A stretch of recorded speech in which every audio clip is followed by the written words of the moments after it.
ప్రకాశం జిల్లా కాపునాడు ఆత్మీయ సమావేశం ఒంగోలులో నిర్వహించారు. అఖిల భారత కాపునాడు అధ్యక్షుడు గాలం సుబ్రహ్మణ్యం ముఖ్య అతిథిగా పాల్గొన్నారు.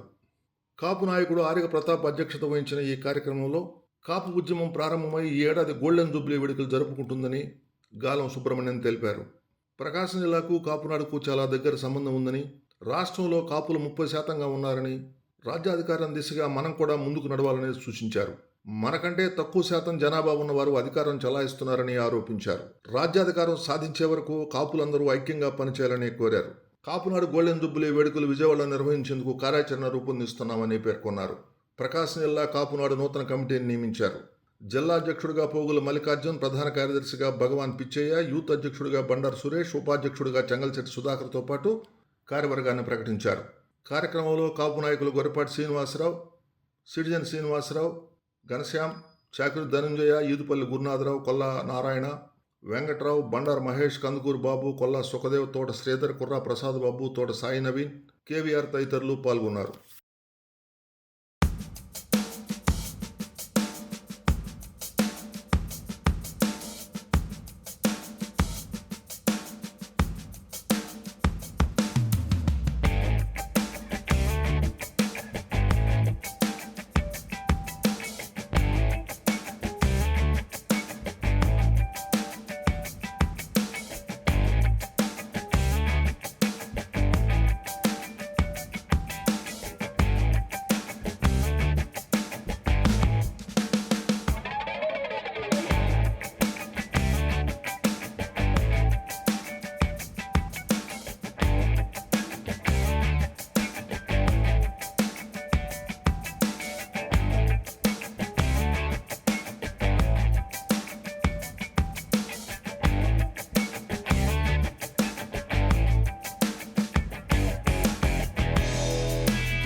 మీ చేతులందరూ కూడా ఎత్తి కమిటీ జై కాపునాడు, జై కాపునాడు.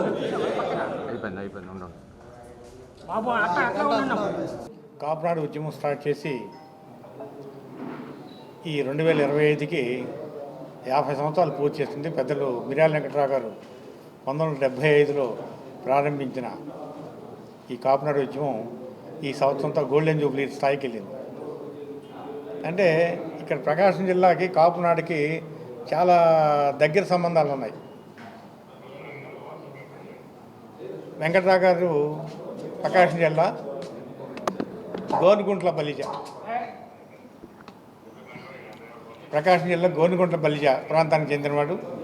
నేను కూడా మా అమ్మమ్మ గారి ఊరు, మా మదర్ ఊరు ఇక్కడ బల్లికుర్రం మండలం అద్దంకి పక్కన గంగనపాలెం. దాంతో ప్రకాశం జిల్లాకి మాకు ఎంత సంబంధాలు ఉన్నా అఫీషియల్గా కాపునాడు పేరు మీద మొట్టమొదటిసారిగా మన సీని గారు చెప్పినట్టు మొట్టమొదటిగా అఫీషియల్గా కాపునాడు పేరు మీద ఈ సమావేశం రావడం నాకు చాలా సంతోషంగా ఉంది. ఏంటంటే కాపునాడు మెయిన్ ఎజెండా ఏంటంటే రాష్ట్రంలో దాదాపు ఏ పేరుతో పిలువబడుతున్న కాపులైనా సరే 30% ఉన్నాం మనం. బీసీలోనే మన కాపు అనే పేరు మీద 10% పైగా మనం ఉన్నాం. అంటే అక్కడ తూర్పు కాపు కానీ, మున్నూరు కాపు కానీ, కృష్ణ బల్జీ కానీ, వాడ బల్జీ కానీ, సూర్య బల్జీ కానీ, ఇలా రకరకాల బల్జీల పేరు మీద 10% ఉన్నాం. అంటే రాష్ట్రంలో మనం దాదాపు 30% ఉన్నాం. ఈ 30% ఉన్న మనం మిగతా విషయాల్లో ఎందుకు వెనకబడిపోతున్న దాని మీద ఒకటి. తర్వాత ఈ విజయవాడలో త్వరలో రాష్ట్ర స్థాయి సదస్సు ఒకటి గోల్డెన్ జూబ్లీ పేరు మీద మనం సమావేశం ఒకటి ఏర్పాటు చేస్తున్నాం. దానికోసం ప్రకాశం జిల్లా వాసులను ఆహ్వానిద్దామనే ఉద్దేశంతో ఈ సమావేశం ముఖ్యంగా ఏర్పాటు చేయడం జరిగింది. అలాగే ఎప్పటి నుంచో కలవాలనుకున్న పెద్దలందరూ ఈ సమావేశానికి ఆత్మీయ సమావేశంగా ఏర్పాటు చేసుకొని అందరిని కలవాలనే ఉద్దేశంతో ఈ సమావేశానికి వచ్చాము. ఇంకా చాలా విషయాలు మేము ముందు మేము మాట్లాడుకుంటాము. కాబట్టి నాకు ఈ అవకాశం ఇచ్చిన మీ అందరికీ ధన్యవాదాలు. Thank you. చాలా సంతోషం. ఎందుకంటే పెద్దలు మన జాతీయ కాపునాడు అధ్యక్షులు గాండ్ల సుబ్రహ్మణ్యం గారు ప్రకాశం జిల్లా ఒంగోలు రావటం అనేది మొట్టమొదటిసారిగా ఇక్కడ రావటం జరిగింది. వారికి ముందుగా మా అందరి తరపున ఆయనకి అభినందన తెలియజేస్తున్నాం. చాలా సంతోషమైన విషయం. ఎందుకంటే మా మామ మిర్యాల వెంకట్రావు గారు ప్రారంభించినటువంటి కాపునాడు దానిలో ఆయన ఒక ఉద్యమకారుడు. ఆయన చనిపోయిన తర్వాత ఆయన యొక్క ఆశయాల్ని నేను ముందుకు తీసుకెళ్తానని చెప్పి ఈరోజు ఆ నాయకుడి యొక్క ఆశయాలను ముందుకు తీసుకెళ్తున్న వ్యక్తి మా గాండ్ల సుబ్రహ్మణ్యం గారు. ఆయనకి తోడుగా ప్రకాశం జిల్లా కాపునాడు తరపున మా పోగుల మల్లికార్జునరావు గారిని నియమించడం జరిగింది. వారందరికి కూడా మేమందరం పూర్తి సహాయ సహకారాలు అందించి ఆయన యొక్క ఉద్యమంలో మా వంతు పాత్ర పోషిస్తామని చెప్పి తెలియజేస్తూ, అలాగే ఎవరైనా పేద కాపు విద్యార్థులు ఉంటే ఒక ట్రస్ట్ ఏర్పాటు చేసి ప్రకాశం జిల్లాలో చాలామంది పెద్దలు ఉన్నారు. వారి అందరినీ కూడా మేమందరం రిక్వెస్ట్ చేస్తున్నాం, ఒక ట్రస్ట్ ఏర్పాటు చేసి పేద విద్యార్థులకి సహాయం చేస్తే వారందరూ కూడా మంచి భవిష్యత్తు మనం నిర్మించిన వాళ్ళం అవుతామని చెప్పి తెలియజేస్తూ, అటువంటి కార్యక్రమాన్ని మా గాండ్ల సుబ్రహ్మణ్యం గారిని చేపట్టాలని చెప్పి కోరుకుంటూ, దానిలో భాగంగా మేమందరం కూడా ఆయనకి సహాయ సహకారాలు అందిస్తామని చెప్పి తెలియజేస్తూ సెలవు. మిర్యాల వెంకట్రావు గారి యొక్క పునాదిని బలపరుస్తూ ప్రతి పార్లమెంటు నియోజకవర్గాల్లో 7 అసెంబ్లీ కాన్స్టిట్యున్సీలో బాలబాలికలు ఉచితంగా విద్య నేర్పించడానికి కాపు ఎడ్యుకేషన్ ఫౌండేషన్ అనేది మిర్యాల వెంకట్రావు గారి యొక్క స్ఫూర్తితోటి మన సుబ్రహ్మణ్యం గారి యొక్క నేతృత్వంలో మన పార్లమెంటు నియోజకవర్గంలో కానీ ఆంధ్రప్రదేశ్ మొత్తంలో ప్రతి నియోజకవర్గానికి వాళ్ళకి ఉచితంగా విద్య, వైద్యము, మిగతా సదుపాయాలు ఏ రకంగా అందించాలనేది ఒక కార్యక్రమాన్ని తీసుకోవటం జరిగింది. దానికి పునాదిలోనే ఈ రకంగా మన జిల్లాలో ఎట్లా ఏర్పాటు చేయాలి, దానికి ఒక సంఘాన్ని ఎట్లా ఏర్పాటు చేయాలనే ఉద్దేశంతో ఇక్కడ రావటం జరిగింది. అందుకే పెద్దలందరినీ కలిసి ఊరకనే ఉడతాబట్టిగా అందరం ఒక చిన్న గెట్ టుగెదర్ ఆత్మీయ సమ్మేళనంగా కలవటం జరిగింది. కాబట్టి ఇలాంటి మంచి కార్యక్రమాలకి చైతన్యం ఇచ్చి ఒక యువతని ఒక దారిలో ఏ రకంగా మనం అందరికీ సేవ చేయాలా, మిగతా కమ్యూనిటీని ఎట్లా బేసిక్గా అందరినీ గౌరవం పెంచుకోవాలనే విధంగా ఆయన స్ఫూర్తితోటి ఇక్కడ ఉన్న కమిటీ తప్పకుండా మంచి కార్యక్రమంలో చేపట్టుద్ది కాబట్టి వారితోటి మేము పూర్తి సపోర్టు చేస్తున్నామని మనస్ఫూర్తిగా కోరుకుంటున్నాం.